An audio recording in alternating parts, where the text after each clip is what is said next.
The first things we can do, guys, obviously we want to get rid of anything we don't need. So usually my first thing that I always like to do is my crop tool and just get rid of the things that obviously I don't need, obviously all that space, just right off the bat. This is also the opportunity that we can sort of preliminarily line up things. So basically what I'm going to do is actually line it up with this edge that she has as her elevation. And that's actually looking a little bit better. You'll notice when you press enter, it'll depixelate, and we should get a straighter shot. Um, Obviously, you can tell that that line in the bottom of the page is fairly parallel, right? We could double check it. Right click on your ruler. You make sure it's in inches, and we can sort of drag down a line and see if it is perfectly straight. Now, it's not perfectly straight, but it's pretty darn close. We could get it there, but the next thing I want to do is obviously erase some of these terrible things that the scanner does. So the way that I'm going to get rid of it is before I do levels or anything, I'm going to use my eyedropper tool and just get rid of some of the basic ones. So I'll use my brush, change the brush size by right clicking, right? This is a pretty high DPI, so it's going to require a lot. So you can very subtly see it. Can you guys see that? Sort of getting rid of really just most of it. And the reason I do this first, guys, is because when we do curves and all those calculations, it's going to get rid of a lot more than you want. So what we're trying to do is clean it up first, the most we can. So you'll see I'm not really trying to get it perfect or anything like that. Basically just trying to brush it out. I could also use the lasso tool, so L, or you can right click on this lasso tool right here. I typically use polygonal lasso because in architecture we use a lot of straight lines. So this is an absolutely perfect tool to really get this, just to show you guys for an example, let's get the entire edge of this. So I can hold shift and make it perfectly straight. Another useful tool, right? Straight, straight. I can hold my spacebar again, just like all my other Adobe programs. And I can pretty much just go right outside that line, right? And say I didn't want to do all of it yet. Say I just wanted to get this piece, right? Double click. And I can brush that out without having to worry about erasing my work. You guys see that? So you can use these tools even to just get it clean, right? Retrace it. I mean, without having to obviously redraw the whole thing, because there's a lot of nice qualities about her line work that the scanner didn't really pick up. So it's going to be a good idea to get, and I just realized I sort of erased some of this, so let's get that back. I'll use the clone tool actually in this case. I'll hold Option or Alt so I can get my stamp space, and then of course change the size and get that line back. Do the same thing over here. Get that line back, or at least the most that we can for now. We could go ahead and erase this a little bit more, so let's go ahead and do so. Typically this is where you see on YouTube where the person, the tutorialist, sort of fast forwards and zooms in all the work, and it looks really cool. You guys see how I kind of went back on that? Say if you think you mess up a little bit, you can always sort of retrace your steps. Let's get that piece out. A lot of the times I'll go right outside the line because a lot of what we do in freehand is like these beautiful little markings, right? We don't want to get rid of those. Even though they're going to become so meticulously small that the human eye will never see them. They might not even print, but at the same time you'll know that it's there. And that's honestly what's kind of important sometimes, and it's a good habit to sort of get into, is knowing that even though nobody's ever going to see it, you'll know that it's there. And I think subconsciously we pick that up even when we view work, which is why it's so important to use these tools and their perfection. There's a nice construction line there. Don't want to get rid of that. There's a nice construction line there. Don't want to get rid of those things. Messed up. Anyway, let's say we finished all that. Just so we have one side that is sort of white, and so you guys can see what the difference makes when we do this next step. So this next step is obviously curves. It can be found in two places. You can either do Command M, as in mom, right, and bring up curves, or you can go to Image, Adjustments, and Curves. Right, so let's go ahead and do that. Sometimes we can do automatic, and you know it looks perfect and great. This is obviously not the case. So let's zoom in a little bit. And basically we're going to use these three eyedropper tools, and actually the most important ones are this far left one and this far right one. You'll notice this one's slightly darker. It's actually like a black eyedrop, and this one's a white eyedrop. Those tools are obviously to set the whole scale of color of the entire rastered map, right? So basically what curves is calculating is it's going, hey, I see you have 1,000 gray pixels, you have 3,000 black pixels, you know, it's making all these calculations, and basically you're telling it, hey, whatever I click on, I want the adjustment of all those to be the color white, or oppositely, the black eyedropper tool. So you'll notice if I click the white eyedropper tool and I accidentally click on the black, right? Oh, there goes my entire drawing, right? Because it's trying to set whatever was black in there and everything that is close to black to white, which is pretty clear what it's doing. So I'll actually click on the white space, and if you notice, I'll click on the parts of the scan that actually messed up the most. That way I know it takes out the most. So even just that one click cleaned up the drawing immensely. Now, I stress this because this part looks really good now, but what about this part? Right, it almost looks like we're missing a bit. Well, you know, it doesn't actually look that bad. It could have been the erasing that I actually did. We can get that back too. For the most part, it's definitely a lot better. Would you agree? So undo the preview. You can sort of see what's going on, right? So we can do the same thing to the black, right? And we could actually do it to these really light lines. That way we can sort of bring them back. In this case, let's say, let's use this guy's head. Why not? Right? And I'll use my white eyedropper tool again, sort of get rid of some of the mess. You can do this multiple times. You can get it closer and closer and closer to white. I stress this a lot too, also, when we're doing portfolios. You want this intense contrast. You want this overall good image, because at the end of the day, it's going to be about this big, right? And they're not going to sort of stare into that detail. They might not even barely see this person, but you want it to pop. And I think that pretty much does now. We can erase pretty much just anything, like, you know, mistakes like this. Eyedropper tool, get the background, brush it out. I could do that to just about anywhere, especially in these spaces where, you know, I don't need some of the mistakes, right? Maybe some stuff in the courtyard. Actually, I'm realizing there's just a bunch of junk on my screen.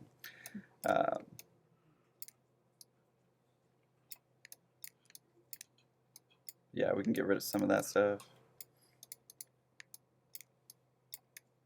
Say we wanted to change our ground line, or, you know, I don't know, I still see some of the scan stuff over here, so we're getting rid of it.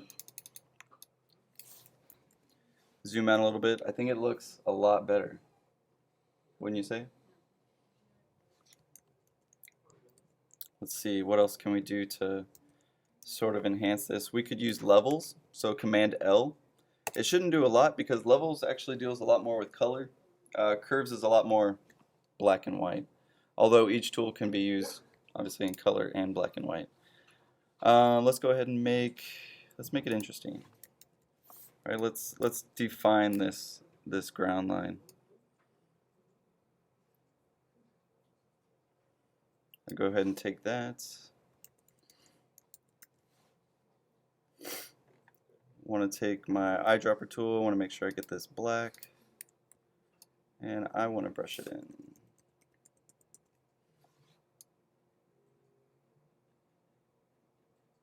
Let's say for some reason in my portfolio, you know, I wanted to put it on a black background, right? So let's invert it. You see a lot of this sometimes. It has a really nice effect. Although keep in mind, this will look entirely different digitally than it will when you print out. You'll need to actually even further make this contrast happen in order for it to print out. So we'll use curves again, but watch what I do to the curves, right? Now I'm using that white eyedropper tool to find the line that doesn't stick out the most, right? Maybe one of these guys. And we'll make it white, right? Make it really pop. You guys see that? We could even go in further and sort of poche those things also white. I think would be pretty beneficial. It'd be really easy. You know, we just use our lasso tool, right? Hold shift maybe.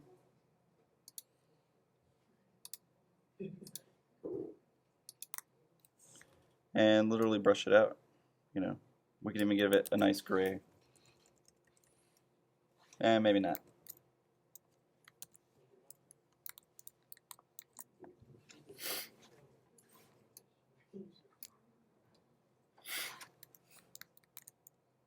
But yeah, you can definitely see the difference in that pop. Any questions on that? It's a great drawing. Is there any further that you'd like to sort of ask about? I guess, what would be the next thing? I mean, this would actually impress me on a portfolio, especially at y'all's level, because it really isn't till grad school that I sort of saw this stuff and how it was sort of perfected. You did it a lot with not so much hand drawing, but I think it actually looks really cool when it's the hand drawing like that, because you're like, whoa, they used a white pen, that sort of thing. And everybody's always enticed by the white pen quality. So there's a typical drawing. Let's maybe move on to something else. So just one question on that. Sure. Some people are getting, specific color schemes. Oh. What if those lines were not black or white, but they were a different color? Absolutely. So one of my favorite colors is red. So in a lot of my drawings, I'll turn certain things, like maybe the ground line to a large red line or something. So in this case, I'll show you what you can do. It's called replace color, which I may have not shown you guys before. But say, maybe I just wanted to change the colors of this area, right? So what I'd want to do is obviously highlight and lasso that exact area. So if you're going to do it to all the lines, then obviously you could just do it to the whole thing. But let's say in this case, I just want to get her overhangs to turn red for some reason. I don't know. So I'll highlight all that. I'll go to Image, Adjustments, and all the way at the bottom, Replace Color. So it's going to know my selection. When I click on Selection, I could also switch to the whole image. I'll stick to Selection, obviously. And it's going to ask me with a little eyedropper tool which color I do want to replace. So in this case, I'll use the white line. And it should change this fuzziness a little bit. So you'll notice the less fuzziness, the less the lines show up. Right? The more fuzziness, the more it's going to try and pick up whatever you eyedropped. Right? And then obviously down here you can change it to another color. One thing I forgot to remind you guys, right now you'll see I have no hue or saturation, and that's only because of one thing. We are in the wrong mode, right? So let me deselect that real quick. And basically, if you ever have this problem, it's because of that scanner. It only scans in black and white. So when you go to your image and your mode, it'll be in a grayscale.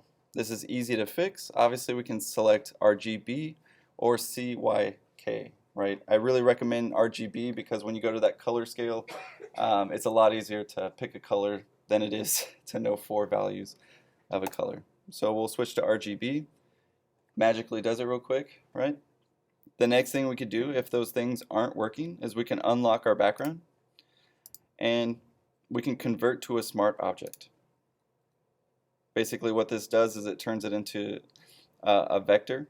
You can right click again and rasterize the layer. That would be to turn it back into a photo. And what that does is it allows me to actually use all the options. Did you guys notice those were sort of grayed out before? The black and white, obviously, or grayscale mode doesn't have a lot of different features. So let's go back to replace color. And should we do my selection, or let's just do all of them, right? Let's pick the white color to replace. Let's say that one. Let's get the fuzziness on it. You change the background, change the other. Let's get them all. So basically it says the initial color is the white, like I selected, and then it says a final color. So you can double click on the final color and basically select what color you want it to be. Now you never want to choose a complete red color. I usually use an off red, and this is off white, off black. I never use perfect colors when I print digitally stuff, and it's just easier on the eye. It looks less saturated. So I'll switch it to that. Seems to be in still some sort of black and white mode, even though I changed the color. So let's figure out what's wrong. Result. Yeah, it's in like the hue of that color. You can use only web colors. Let's figure out what's wrong. It could be because I need to make a duplicate. So duplicate this layer, hide one, and let's see if I can apply it to this guy without messing it up.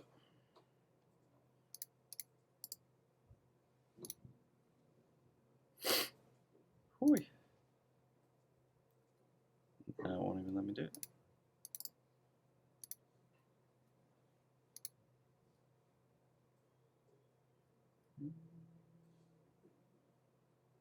Let's try 16. Sometimes I'll switch it into a 16-bit mode. This is also this happens a lot actually when you find pictures from the internet. They can be a PNG, they can be a JPEG. I mean, they could be in just about any mode you can think of. So it's sort of a good thing to sort of cover, but honestly, I try pretty much every mode or adjustment there is until it basically works. A lot of this time it's just self-learning. So let's try a 16-bit channel. Let's try replacing that color.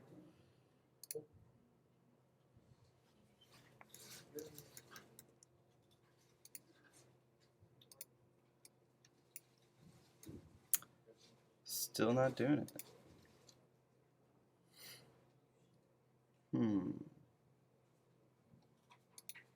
Not sure why either. I got an idea. We'll save it off. So when that usually happens to me, I just open a new Photoshop file and paste it in. duplicate the layer, Right. and that comes. So let's try that. Copy. Which might be nice if I was actually trying to make this a small object. Like right now it's 36 by 24. So actually that's a good thing to do. We need to make it a little bit smaller anyway. Then it goes into whatever size is going to be the whole Right. That makes it a lot easier to work with. Well, that, and it's going to be a smaller image size too. Whenever you print it out or export it, I know for some of you guys, especially like the University of Houston, I think they require a 10 megabyte portfolio, which you'll notice is really hard to do. It's a lot of compressing, but it helps in the first place to start off with your image size not being 24 by 36, but actually the size that it is on your portfolio. Does that make sense, guys? Like you'd actually want it at 2 by 3 inches, which is ridiculously small. And when you zoom in, you'll obviously need a larger DPI so you can edit it a little bit. But that's exactly what I did to this one. So I took her 24 by 36 and I turned it into a 19 by 13, obviously reducing it by 75% in terms of file size, not actual size. Let me see if I can replace that color now. Honestly, the white is a little too white for me. Let me change that real quick. Change it back to black.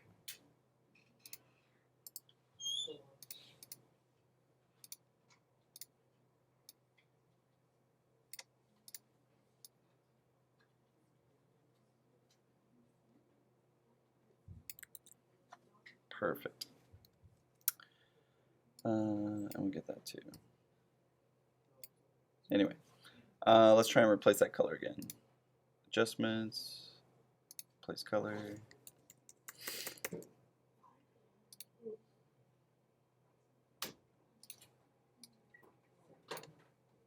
It's just not gonna work. Yeah. I mean, I really think it has to do with the scan. Yeah. And the way you scan it. This is why I just say don't scan in black and white. Scan in color, even if it's a black and white image. Always scan in 24-bit color. I know there's a way to get it out of this though. It might just take some further research and going into Google, and sometimes that's the case. I mean, especially at this level, I don't know everything about Photoshop. I'm an architect, not a graphic designer, but at the same time, we're required to know these things. Yeah, it seems to be in some sort of mode. Let's check it again. Damn. Let's try YM. Flatten. Is anybody else experiencing the same problem? Is anybody else trying to do the replace color?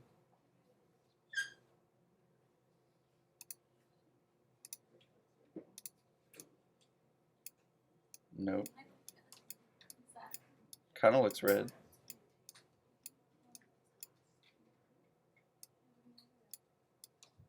When you created the Photoshop file, like the new one, did you check whether it was grayscale or flashing or color? You know, when you create a new file, you have those options. You know, I don't know. Set up gray. No, it's RGB color. Okay. 16 background. Square pixels.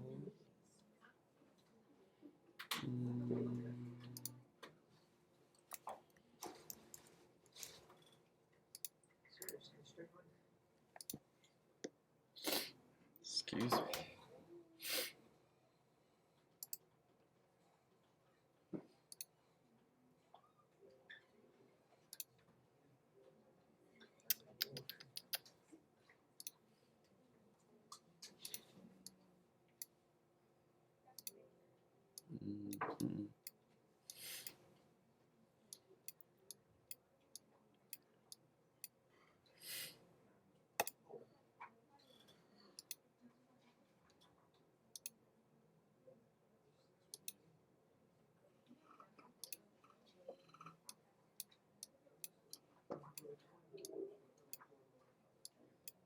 It looks colory though.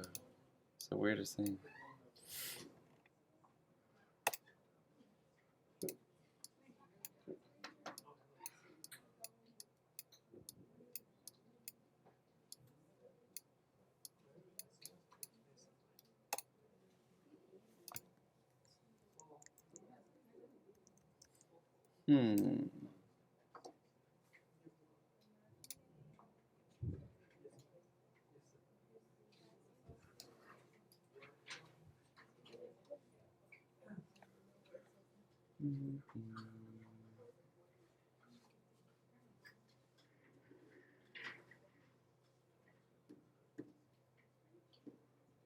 Anyway, I'll get back to that and let you guys know what I find. Because usually I can fix issues like that. Did you save it as a JPEG and bring it back? Would that work? Maybe. But then we lose quality. Let's try it. Just text. There has to be a way for sure. Yeah, there has to be a way. Where there's a will, there's a way.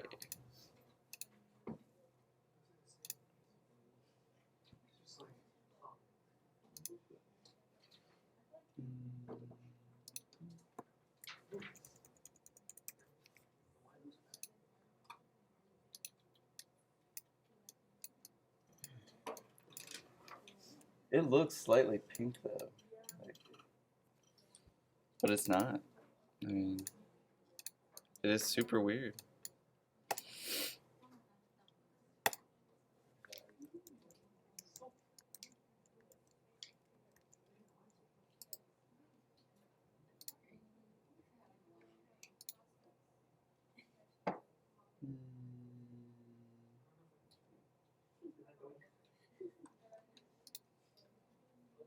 Oh, it is slightly pink. So you can accidentally have a mistake and it looks pretty good. Alright, we'll leave it at that. Happy accidents. Yeah, I like that a lot too. Let's Photoshop something else. So that, yeah, keep that in mind. Scan in color. There's a good color image. See, watch. I bet it'll work on this one. It could just be my computer. I don't know.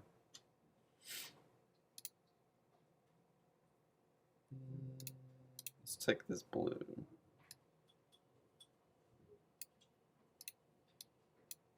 No.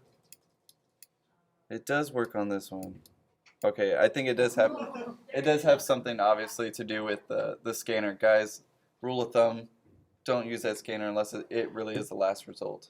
At the same time, you know, there's nothing wrong with being simple about the image and having a nice image to end up with. This is obviously better than sort of the original that we had. If we look at it,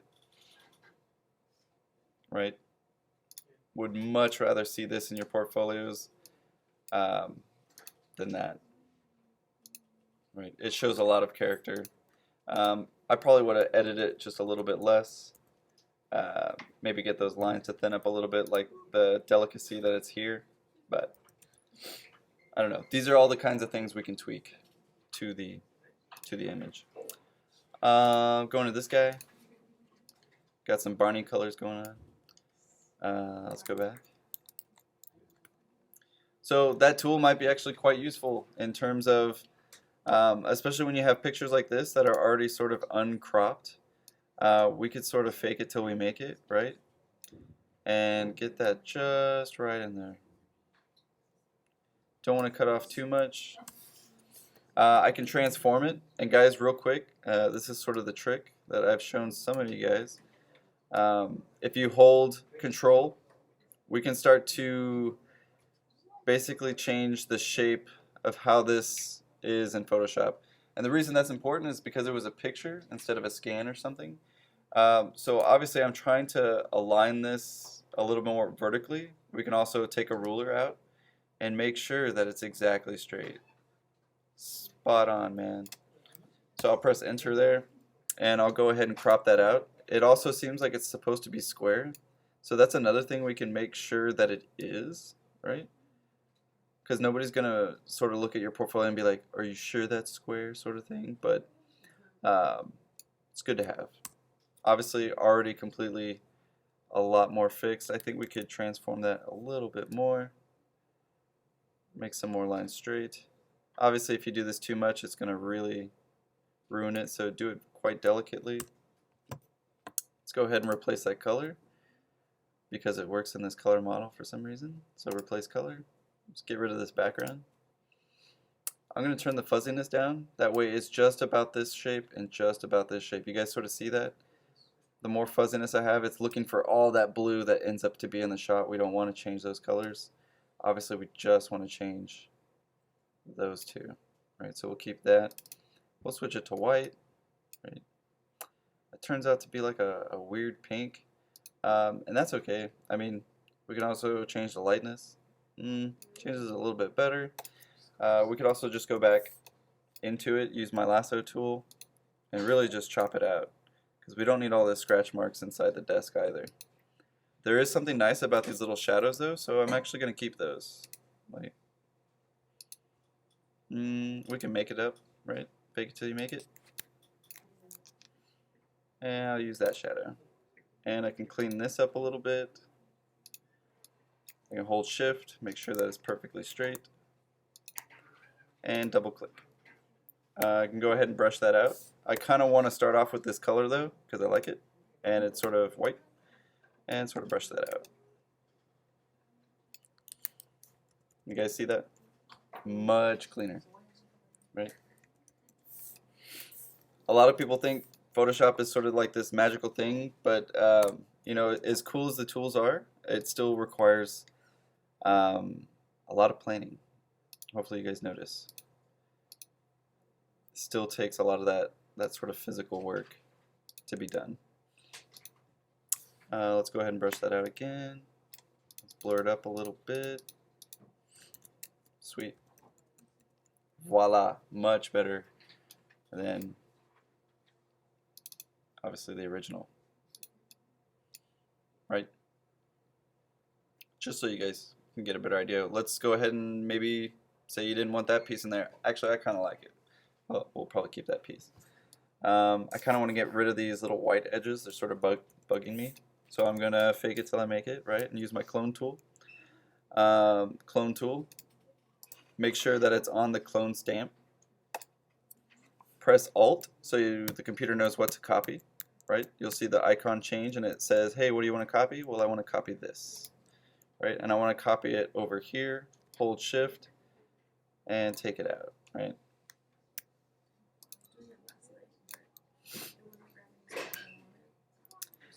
The hardest part about the clone tool is wherever you hold that dot, that's exactly where it's going to be. So the next time you click, it's gonna try and connect those two lines. So say your next click is diagonal, it's gonna take that diagonal and go this way.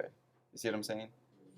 So when you use that clone tool, I usually like to do either something perfectly horizontal or perfectly vertical.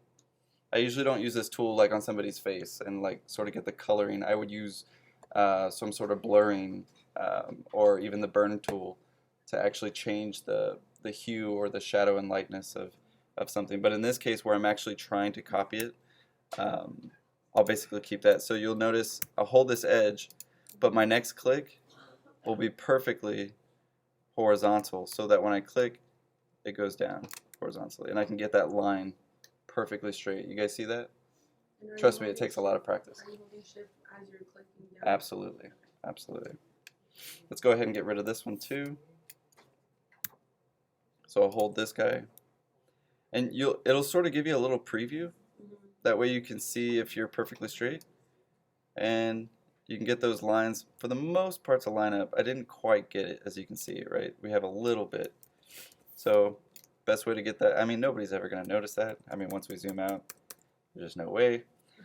But it does look effectively a lot nicer. Let's do the same thing to this side, because obviously this project is about that sort of voided space, so let's do it, right? We'll copy this one, hold Shift, right? I can almost get it quite exact, as you guys can see. It takes a little bit of practice. I know I make it look kind of easy, but you almost have to put in your mind's eye where that cursor is, right? And just like that. Beautiful. I also want to bring up maybe the shadows and the brightness and things like that. So we can go to Image, Adjustments. I always start off with brightness and contrast just to get an idea of what is too bright versus what is too dark. Usually it's about a little bit more bright. I like to keep my white, right? Contrast. This one could probably use a little bit of contrast. There's also, you don't want to see too much of the texture on there. Obviously too much contrast is too much texture. Sometimes it's not a bad idea to remove contrast. But in this case, you can tell the lighting of this is a little funky in terms. Do make sure that when you guys take pictures of these that you do have the right lighting, things like that, because it'll cut your time in Photoshop significantly if you get that shot correct first, right? Luckily, there is Photoshop to obviously fix these things. So yes, much better than putting this in your portfolio compared to sort of this refined. Plus it shows the next person that you're about to go to that you know Photoshop, at least to a certain ability to fix these things. Which seems to be what they judge our school on the most, because they know that we draw, they know that we draft more than any other school in the nation. So they always like to pick on us, well, how's your digital work, right? And usually the way we prove that at San Antonio College is through our portfolio and how we put it together. Does that answer a lot for the day? I think that's plenty to work with. Let's see if we can fix anything else. We could probably fix that one. What about this guy?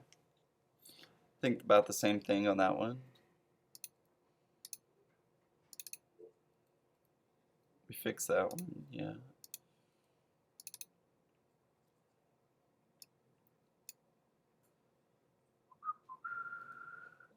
Let's see what else I could do with this one actually. I could really be nitpicky if I wanted to, and I could recreate this thing, especially for some of these lines that don't line up. So for instance, if Jonica wanted to sort of fix her mistakes, it'd be really, really easy, right? You could almost taking candy from a baby. And it'll tell you when you're exactly on that line, but it's best to make that line first, right? I'll use the clone tool again to basically just apply it to this element. So let's take, this is the best way to do it, is use the line, and then you can sort of see when it matches up, right? And you see, boom, hold shift. Siri, I wasn't talking to you. And fixed it, just like that. So you guys can use Photoshop. I mean, there's a trick to it. You can edit it so much that it no longer looks real. That you do not want to get to. Obviously, you want it to still remain like you did it physically. But at the same time, we can fix little annoying things, right? I mean, now's the time to do so. Woo. What else could we do to this? I mean, we can give it some shade and shadow, vibrance. Vibrance is one of my favorites in terms of color or model images. I usually do 100% vibrance to get that pop of the color, and then desaturate a little bit. Right, still gives it that pop. I mean, if you can tell what it looks like before and what it looks like now, right? Hopefully you guys see the benefits of this.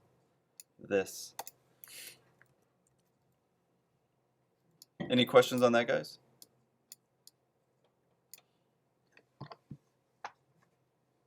Pretty helpful? Does anybody have a model photo? I think that would probably conclude it for the day. If somebody does have a model photo. Is there a model in here that I can take a picture of? The back? Here we go. I have a picture of a model that You do? by Email or Canvas? or what do you call it? Airdrop? Oh, yeah.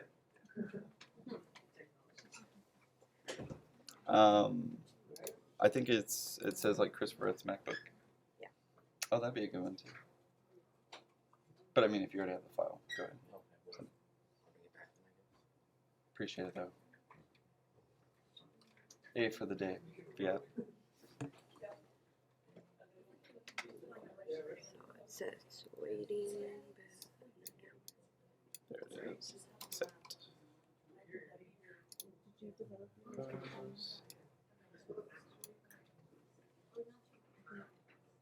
Actually, is this it?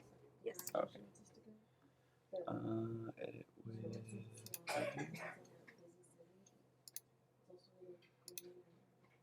Oh, sweet. File.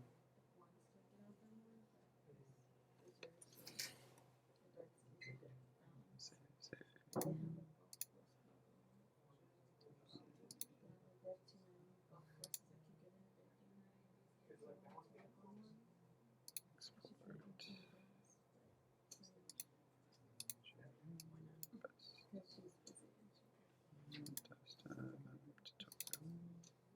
See.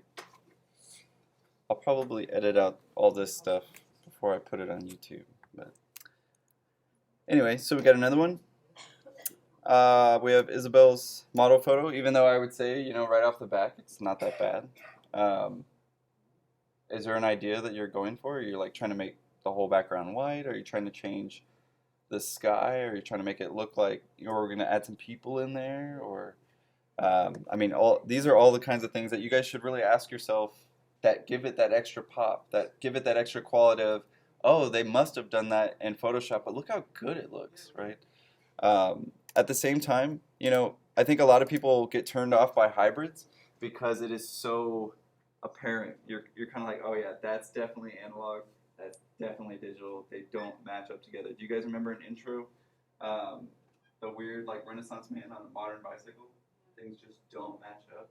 You're trying to get away from that, right? You're trying to make this magical blend where somebody can't guess, but at the same time, they know you drew it and they know you didn't draw it. You know, and honestly, they love to see that. So let's go ahead and do whatever we can to this one. I think we're going to lighten it up a little bit. Maybe add some ground. I don't know. Let's do whatever to it. So file, open. You should always open it up from Photoshop, even though in Photoshop you can also drag stuff in. It's always just, I think, more beneficial to open it up directly though. Tutorial. Image 1957. That's another thing, guys, is you should definitely label these. Right off the bat, I think I'm going to change the background, or at least right where I see a line here. I'm sort of going to give it that horizon line. It also seems like maybe our horizon line is actually up here though. So let's keep it maybe about right there. Hold shift, go all the way around it, and I basically want to line it up with here. So just guesstimating, you know, about right there. Zoom in so I can see it. Go ahead and get pretty close.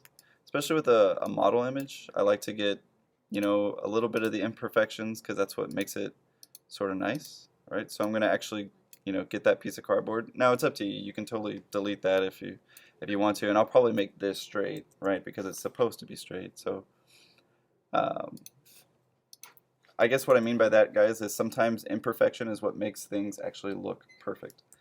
Because most of life, if you look at a tree or a person, we are very symmetrical.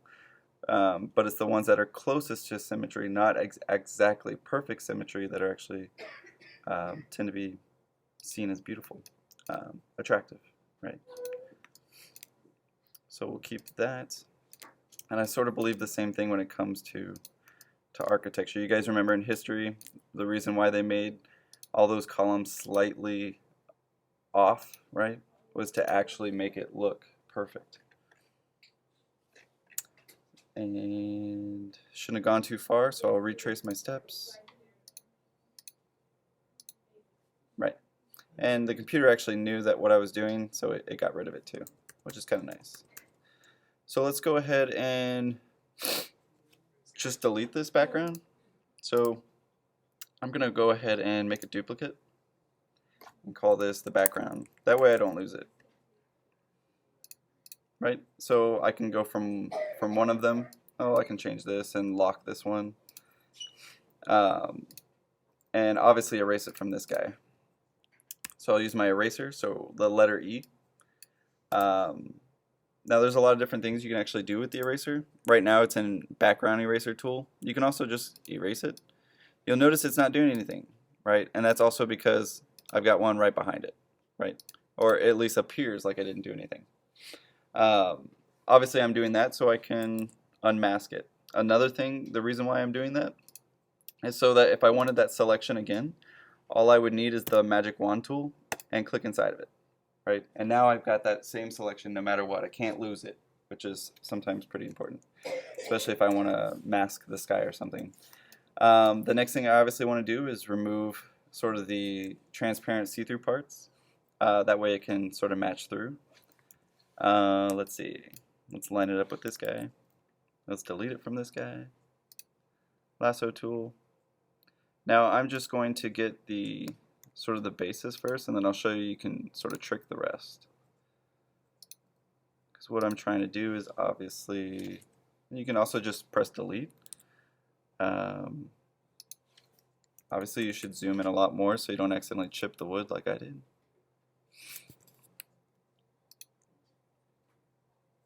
But I'm trying to just keep that that similar horizon line.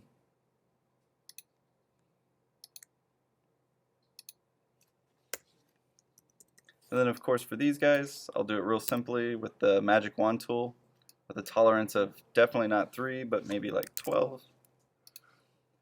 And sort of get rid of those inside spaces. Now that's something I could do really quick because when I zoom out you can't really tell. But if you were somebody like me who wants it to be perfect, this would be the time where you got the lasso tool and you went ahead and make it perfect, right? This you could easily just use the eraser tool, press, and obviously cleans it up much better than the magic wand. Now we have this item where we could change the background, right? So let's get a background, you know, just to be silly with it. Maybe I wanted a watercolor background, something that I did in this awesome watercolor, and sort of just for some reason wanted to put it in all my model drawings, right? So we could say like watercolor background.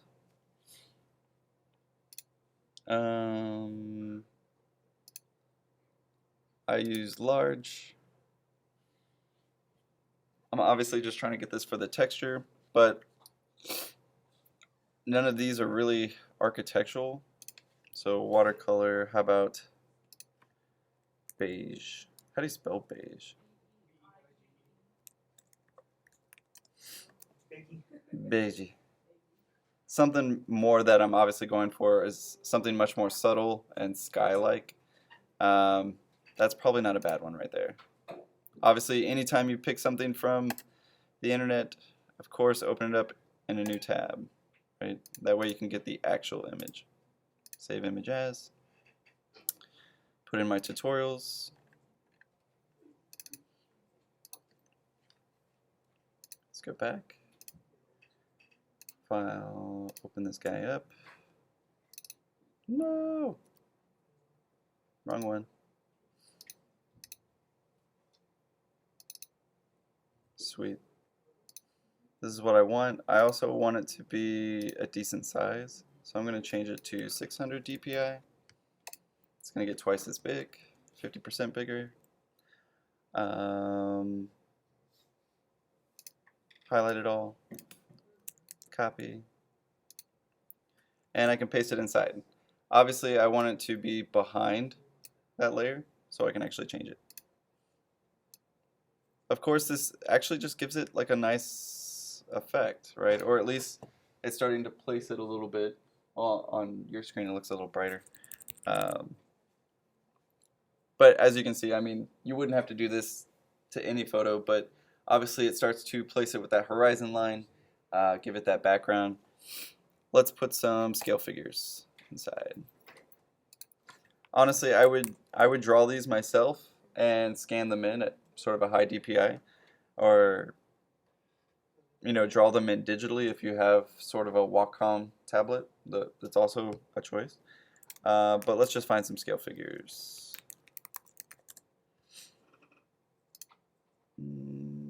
That guy's cool.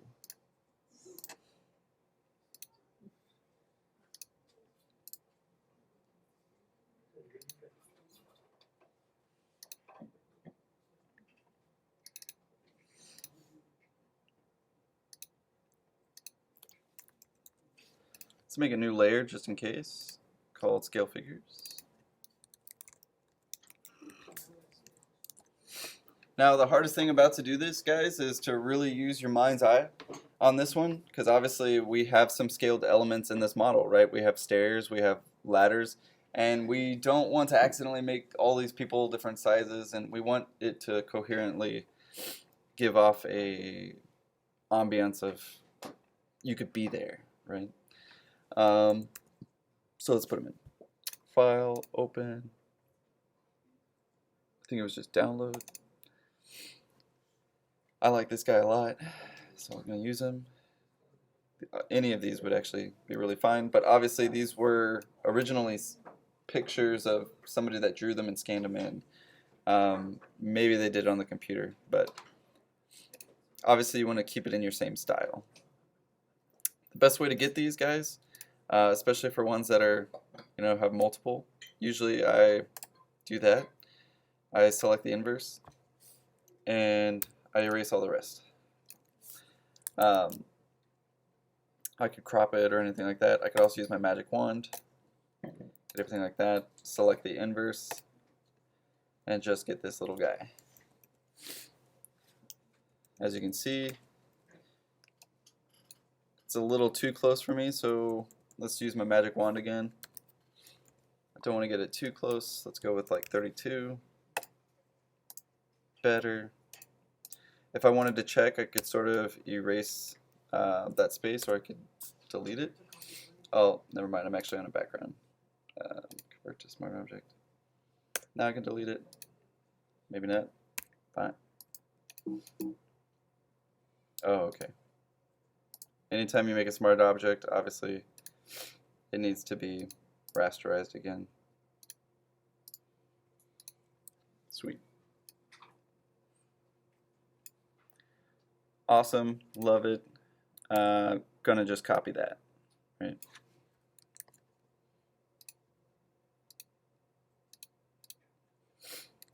Paste that guy in there. Obviously, he's way too big. So I'm gonna Control T, transform him. I'm gonna hold Shift. That way he stays proportional, right? And sort of fit him in there. Right? We got a stair and a ladder right here. So if I can picture this person on a ladder, maybe he's a little bit taller. He's just chilling, right? So maybe put him right there. What else does he need? We got shadows. How come he doesn't have a shadow, right? Now the easiest, coolest way to do this, you can scan or you can highlight again the object, copy, paste it. That way it's the exact same size. And what I like to do is rotate it, put it on the ground, line it up, darken it up, right?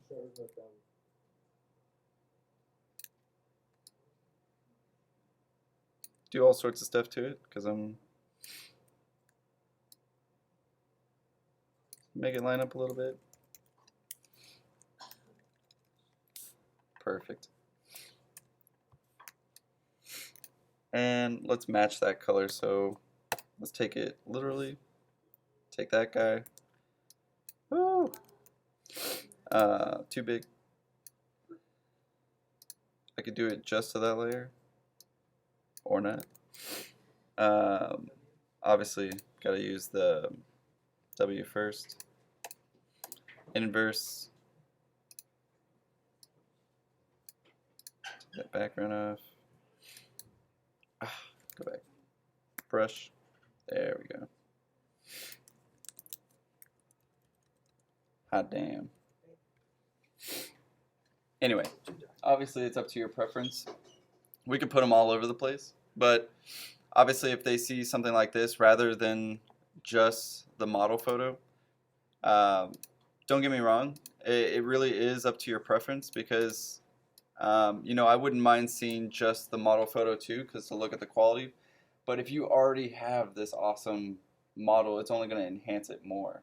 Keep in mind too, if you're trying to do this to obviously a terrible model shot or a terrible model, you're really only polishing a turd, right? You can't make it not a turd anymore. Although that can't be said for some things. I mean, there are some things we can fix, obviously, and polish this up enough to where it's at least portfolio quality. Keep in mind too that this stuff takes a lot of time. So adding the sky background, people, all these things will take time. But at the same time can really, I mean, it could sell the project. It could easily be the reason why instead of going into a second year and taking over a second year again, that you're actually in third year because they can see that you're thinking about the people and the place that this project is. A lot of those projects, especially in the early design one phase, they love to see that there's this person who's obviously interested in the architectural, or what they call architectonic sort of mindset. Any questions on that?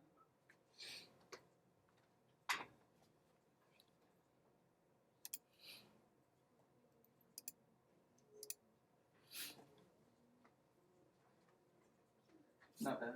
It's a little blurry on these rails. You can tell which one's good, which one's not. Who's gonna see it? Any more questions, guys? You want to just work peacefully? That was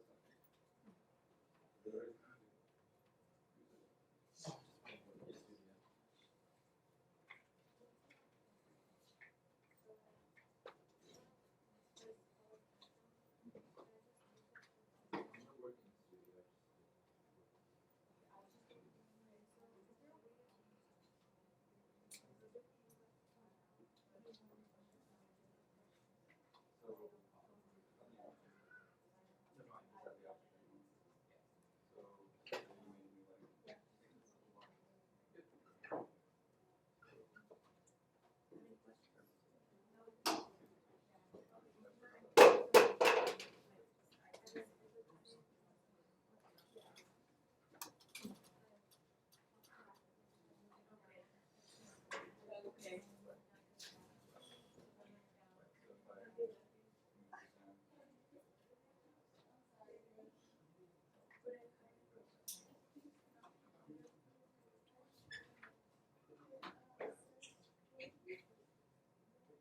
It's going to be on YouTube. So like the one that I did on Monday is already on YouTube.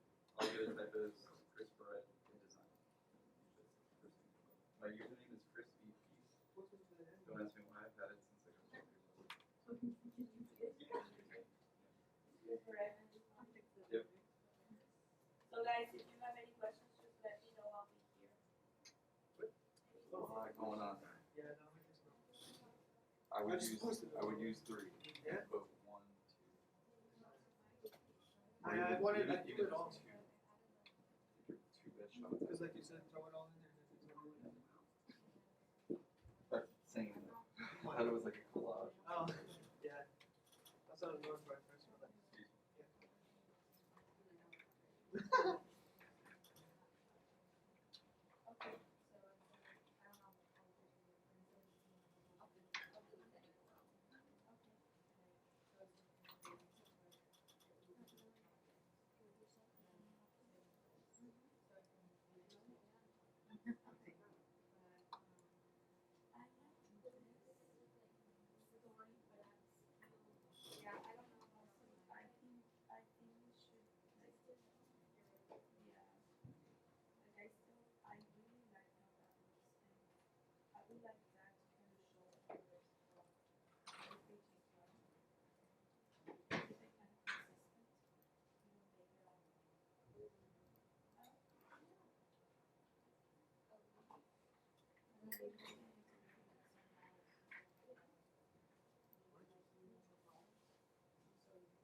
I was gonna say the same thing tomorrow.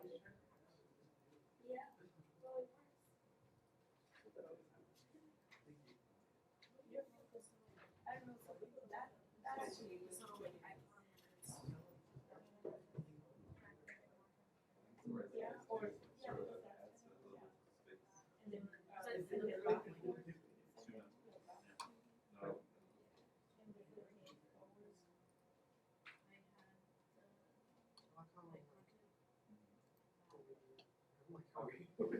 No, that's fine. I'm just saying. Oh, that's not okay. Even though I know that my brother's trying to do that or make it bigger and proud of it, just because right now it's All right. I like some of my entrances and motivating.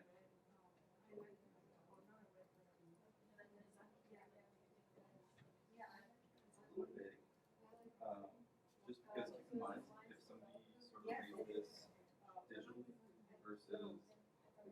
There's this fine balance between that. Right? Putting that on full screen, those letters are going to be really big. Right?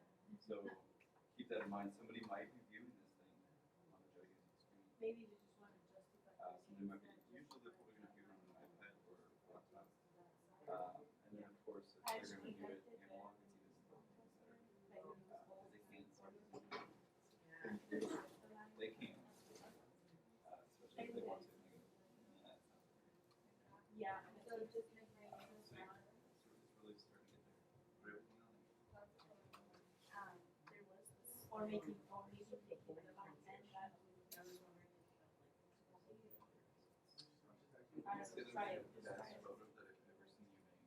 I And really usually if like you put that. something on the cover, it's got to be the best thing that you've ever made. So keep that in mind. Maybe you won't be your semester. That might be the semester.